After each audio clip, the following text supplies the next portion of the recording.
এবার দেখবো বসের অফিসিয়াল পোর্টালে কিভাবে স্টুডেন্ট লগ ইন করতে পারে, যেখানে আইডি কার্ড থাকে, বিভিন্ন সাবজেক্ট থাকে, পোর্টালস থাকে,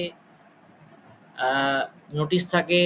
সেই পোর্টালে কিভাবে ঢোকা যায়, প্রত্যেকটা স্টুডেন্টের কিন্তু নিজস্ব আলাদা পোর্টাল থাকে। সেই পোর্টালে আমরা কিভাবে ঢুকবো, প্রথমে আমাদের টাইপ করতে লাগবে www.boss.ac.in, যেটা বসের মেইন পোর্টাল। এই যে বসের এটা মেইন পোর্টাল, অফিসিয়াল পোর্টালে ক্লিক করব। ক্লিক করার সঙ্গে সঙ্গে কোথায় যাব আমরা, ক্লিক করার সঙ্গে সঙ্গে বসের অফিসিয়াল পোর্টাল খুলে যাবে।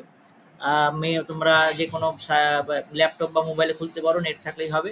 উপরের দিকে ডান দিকে দেখবে এখানে লেখা আছে স্টুডেন্ট জোন, এই জায়গাটা দেখবে স্টুডেন্ট জোন আছে। এই জায়গাটা দেখো স্টুডেন্ট জোন, এই জায়গাটার নাম দেখো, এখানে দেখা যাচ্ছে স্টুডেন্ট জোনে ক্লিক করবো। স্টুডেন্ট জোনে ক্লিক করার পর সঙ্গে স্টুডেন্ট লগ ইন আইডি দেবে। স্টুডেন্ট লগ ইন আইডিতে কী দিতে হবে, এখানে দেখো স্টুডেন্ট লগ ইন আইডিতে রেজিস্ট্রেশন নাম্বার দিতে হবে। তোমার রেজিস্ট্রেশন নাম্বারটা কোথায় পাবে, স্টুডেন্ট রেজিস্ট্রেশন নাম্বারটা তোমরা পাবে, দেখবে তোমাদের যে আইডি কার্ড শেয়ার ভর্তির পরে কিছুদিন পরে যে আইডি কার্ড শেয়ার করা আছে, সেই আইডি কার্ডেই তোমার রেজিস্ট্রেশন নাম্বার পাবে। আমি যেমন দেখিয়ে দিচ্ছি, যেমন একটা আইডি কার্ড, এটা তোমাদের একটা আইডি কার্ড আমি দেখিয়ে দিচ্ছি, যে আইডি কার্ড এটা আছে।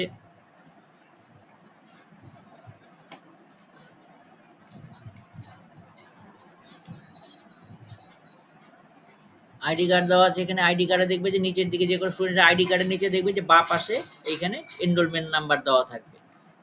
এইটাই এনরোলমেন্ট নাম্বারে আরেক অপর নাম হচ্ছে রেজিস্ট্রেশন নাম্বার বা রেজিস্ট্রেশন আইডি।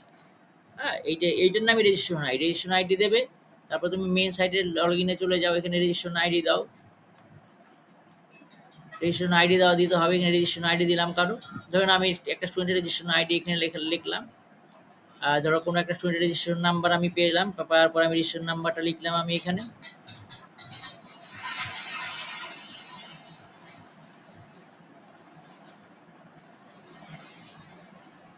ধরো এখানে কোনো একটা স্টুডেন্টের রেজিস্ট্রেশন নাম্বার হচ্ছে এটা, ধরে নিচ্ছি রেজিস্ট্রেশন নাম্বারটা দিলাম। তোমরা টাইপ করে দেবে, তোমাদের সুবিধাতে টাইপ করে দেবে রেজিস্ট্রেশন নাম্বারটা। রেজিস্ট্রেশন নাম্বার টাইপ হওয়ার পরে এখানে দেখবে যে রেজিস্ট্রেশন নাম্বার টাইপ হওয়ার পরে দেখবে যে এখানে রেজিস্ট্রেশন স্টুডেন্টের ডেট অফ বার্থ দিতে হবে। আবার ডেট অফ বার্থটা কীভাবে দিতে হবে, DD MM Y Y Y Y, তার মানে প্রথমে DD MM Y Y Y Y Y, মাঝখানে কোনো রকম সেপারেটার চলবে না, হাইফেন বা স্ল্যাশ চলবে না, ডিরেক্টলি লিখবে। কারো যদি ধরো 10-1-1992 ডেট অফ বার্থ হয়, তাহলে লিখবে 10-01-1992। কারো যদি ধরো 1 জানুয়ারি, ধরো 1 অক্টোবর, কারো জন্ম 1 অক্টোবর 2002 কারো জন্ম তারিখ হয়, তাহলে লিখবে 1 অক্টোবর মিনস হচ্ছে 01 দিয়ে শুরু করবে, দুটো ডিজিট লাগবে, 01 অক্টোবর 10-2022 এভাবে লিখবে।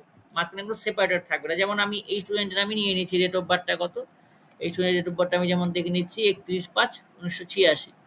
এখানে 31-5-1986 কীভাবে লিখবো আমি, দেখো 31 লিখলাম, 31-5 মানে 05, কারো 11 থাকলে 11, 0 দেওয়ার দরকার নেই, 05-1986। মাঝখানে কিন্তু সেপারেটার মানে স্ল্যাশ বা হাইফেন বা পয়েন্ট ডট কিছু হবে না, ঠিক আছে, ডিরেক্টলি লিখতে হবে। দেখবি যে এখানে তোমাকে দেওয়া আছে ফরম্যাটটা, ফরম্যাটে দেওয়ার পরে সাইন ইন করবে। সাইন ইন করার সাথে সাথে স্টুডেন্টের ডিটেলস এখানে চলে আসে। স্টুডেন্টটা কোন সাবজেক্টে ভর্তি হয়েছে, স্টুডেন্টে ভর্তি হয়েছে সিনিয়র সেকেন্ডারি, হায়ার সেকেন্ডারি। যার ক্লাস 10 তার সেকেন্ডারি লেখা থাকবে, সেশন লেখা থাকবে, তার বাবার নাম মায়ের নাম সব লেখা থাকবে, এবং সে কী কী সাবজেক্ট নিয়েছে সেই সাবজেক্টগুলো এখানে লেখা থাকবে। এখান থেকে তোমরা সাবজেক্ট পেয়ে যেতে পারো, এবং তোমরা আইডি কার্ড চাইলে এখান থেকেও আবার তুমি আইডি কার্ড ডাউনলোড করে নিতে পারো। এখান থেকেও আইডি কার্ড ডাউনলোড করা যায়। ড্যাশবোর্ডের পাশে দেখবে আইডি কার্ড আছে, আইডি কার্ডে ক্লিক করলে আইডি কার্ড ডাউনলোড হয়ে যাবে। আর এখানে তোমার নোটিশ যদি চাও নোটিশ দিতে পারো। এখানে এক্সামিনেশন আছে, এক্সামিনেশনের গাইডলাইন আমি তোমাদের দিয়ে দিয়েছি অলরেডি গ্রুপে, সেই গাইডলাইনটা এখানেও পাওয়া যেতে পারে, ঠিক আছে। এখান থেকে তোমরা আইডি কার্ড বা কয়টা সাবজেক্ট আছে দেখে নিতে পারো, ঠিক আছে। তাহলে আমরা সেটিংসে আবার দরকার যখন লগ আউট করে নেবে। আশা করি তোমরা বোঝাই গেল। ধন্যবাদ দেখার জন্য। তোমরা নিজেরা ট্রাই করবে, নিজেরা যা ইনফরমেশন থাকবে, যদি কোনো কোয়ারিজ থাকে তোমরা দিয়ে দেবে অবশ্যই।